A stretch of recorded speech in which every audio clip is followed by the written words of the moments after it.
Hello, this is Killican, and this is a reading of one of my short stories. Enjoy. Palo Alto by James Burke. Private Brian McMorn couldn't sleep. It was more than just the tropical heat gushing in from the Gulf of Mexico. The smell of his own sweat-soaked uniform and body didn't help. The howling of prowling wolves were a nuisance, but the musket beside him and the army around him assured safety.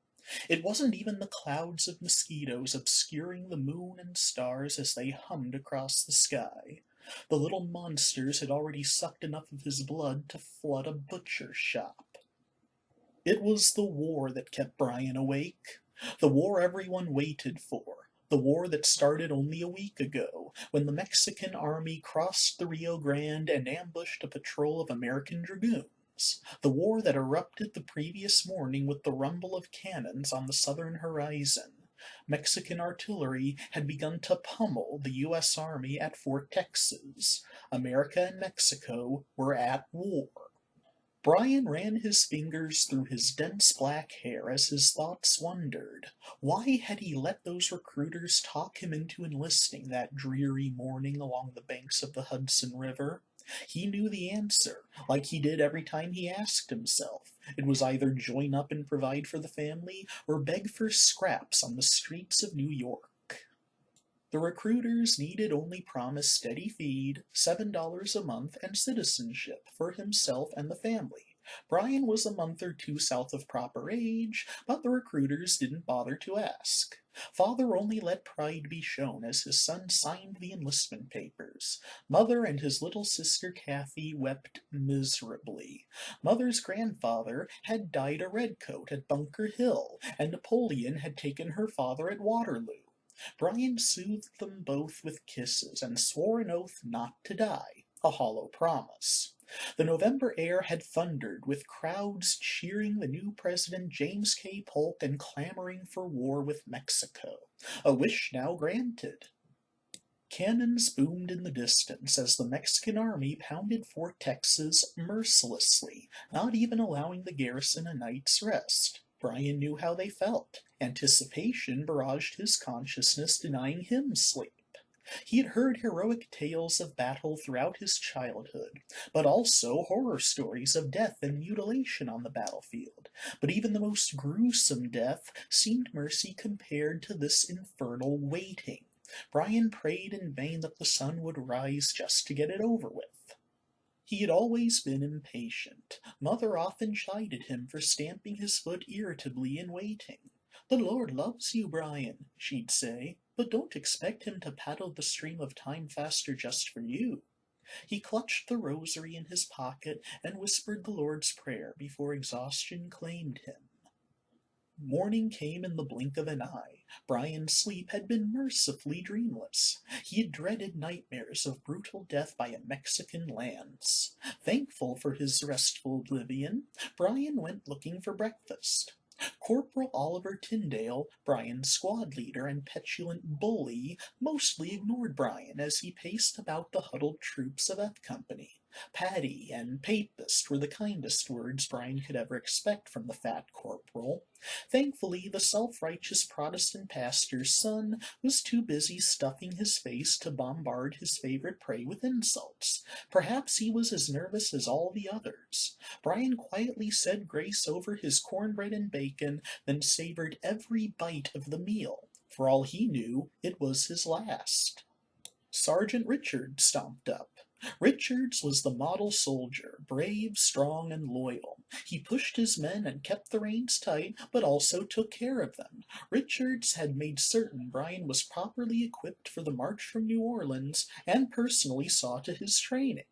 Richards explained the situation to the platoon. General Zachary Taylor's orders were to break camp and line up information. The army would march south in column until they found the Mexican army. As for what we do when we find the Mexicans, well, use your imaginations, Richards explained with a smile. The soldiers gulped down the last of breakfast and went about their business. Once the wagons were loaded, Brian and the rest of the 4th Infantry lined up. Brian and the others checked their muskets. Better safe than sorry. Lieutenant Grant approached the platoon and looked the men over. He smiled and nodded at Bryan, who had never once been late or out of order. Grant wasn't like most officers, who fancied themselves above all hardship and toil. The lieutenant never hesitated to get down and dirty with the men, in work or training. He often marched with the men for great distances. Being without a company of his own, Grant always marched with Bryan's platoon. F Company's commander, Captain Page, appreciated the help. Soon the familiar order echoed down the line. "Forward, march!" Taylor's army stomped south down the road. Next stop, Fort Texas and the war.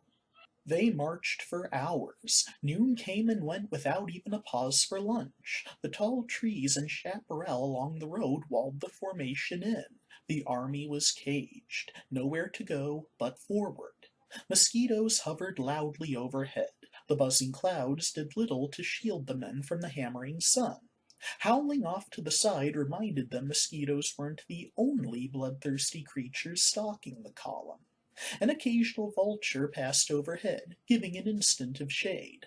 Bryan wondered if nature's beasts could see the future. The afternoon dragged on. The looming sun assured Bryan it was hours until dusk. Eventually the trees and thick brush gave way to open prairie. At first Bryan thought it liberating, then realized it was the perfect spot for wide formations of infantry and cavalry. Voices echoed down the line as Colonel Twiggs ordered his brigade to a halt.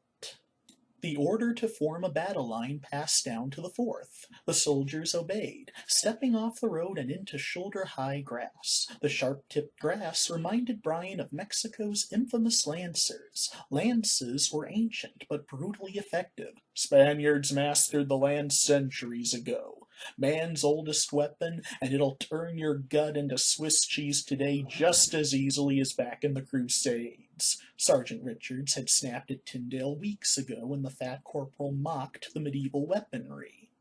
Bryan's breath caught in his throat as he looked out across the prairie. A few miles out, just in front of the tree line, was the Mexican army. His eyes widened at the overwhelming force ahead. Taylor's 2,000 men were outnumbered at least 2-1. Bryan gazed in shocked wonder at the enemy troops. Most of the infantry wore dark blue and yellow, but some wrapped themselves in every color of the rainbow, a vibrant contrast to the U.S. Army's light blue. The Lancers, however, were uniformly red and green. Their shiny-tipped spears stood twice as tall as a man. Bryan gripped the stock of his musket and felt for the bayonet at his side. It was about to happen. "Forward, march!" The shout repeated down the line, and the 4th Infantry advanced. The spear-like grass folded over easily under their boots. The earth rumbled as Mexican artillery erupted, barely visible in the tree line ahead.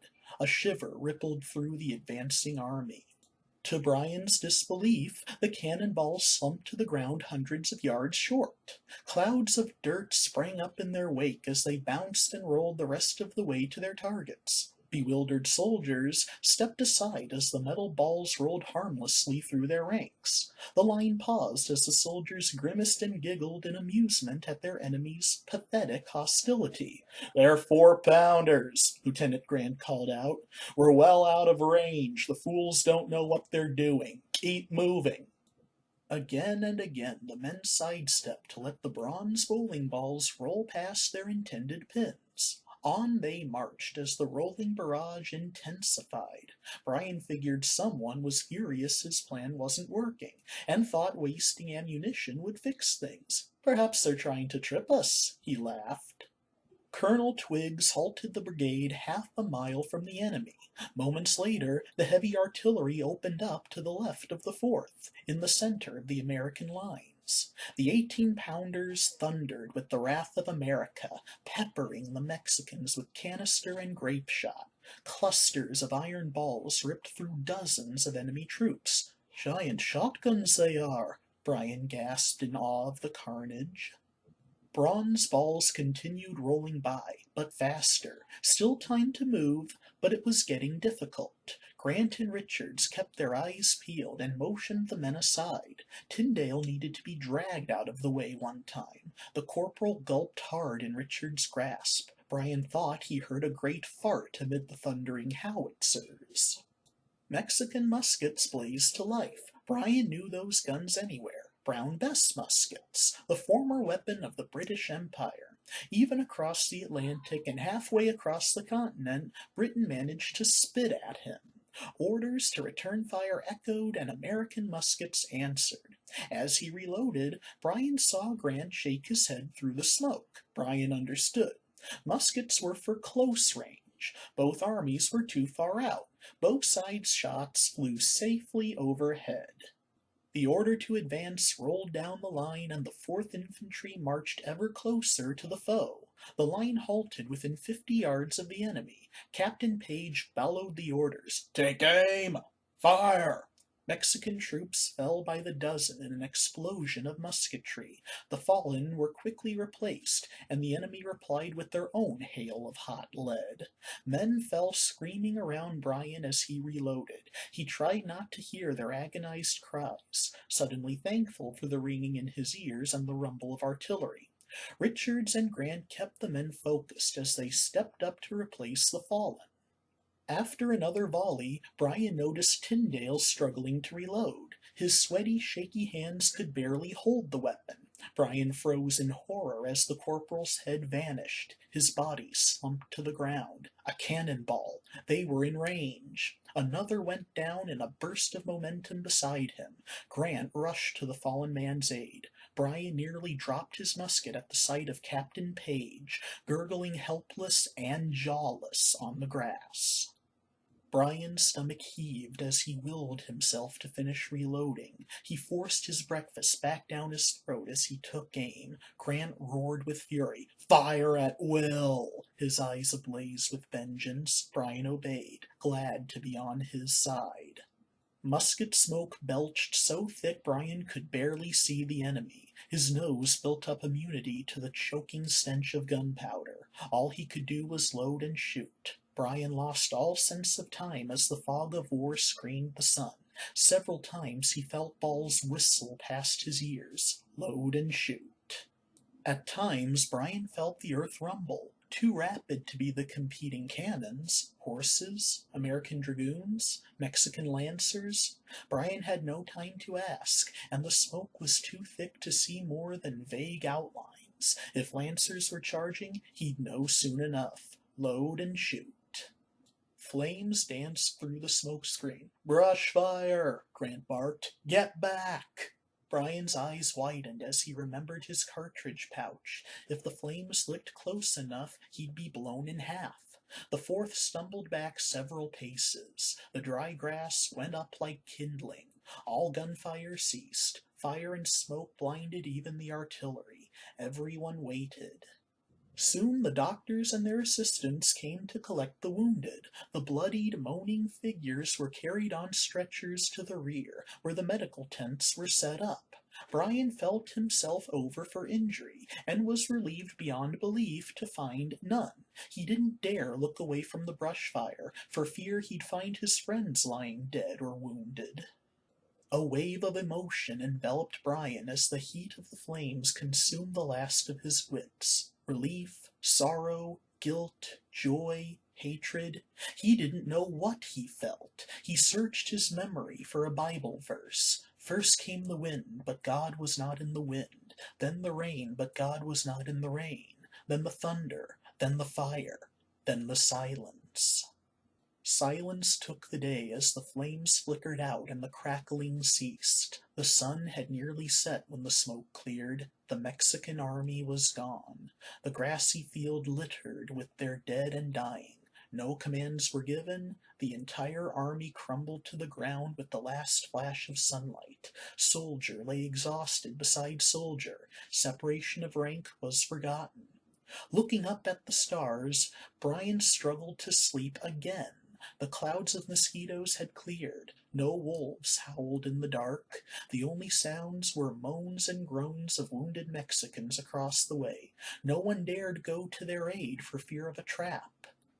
The Lord's Prayer echoed in a soft Spanish voice. Brian didn't speak the language, but had heard it in every church south of Corpus Christi. The wounded Mexican's wavering voice was soon joined by others. Brian produced his rosary and entered the prayer in English. He blinked in surprise as his fellow Americans joined him. He had forgotten Protestants say it too. Peaceful silence swept the field as American and Mexican voices chimed, Amen.